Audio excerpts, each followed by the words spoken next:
Bu kavramlar tehlike, risk, zarar görebilirlik düzeyimizi düşürebiliriz.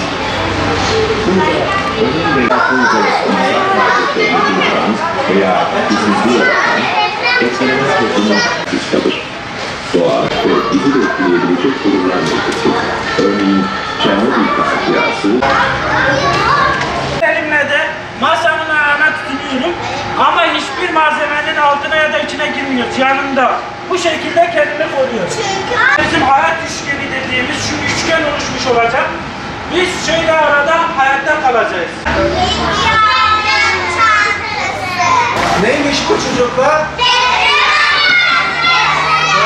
2021 Afet Eğitim Yılı etkinlikleri kapsamında halkın yoğun ilgi gösterdiği Millet Bahçesi'ne eğitim çadırımızı kurduk.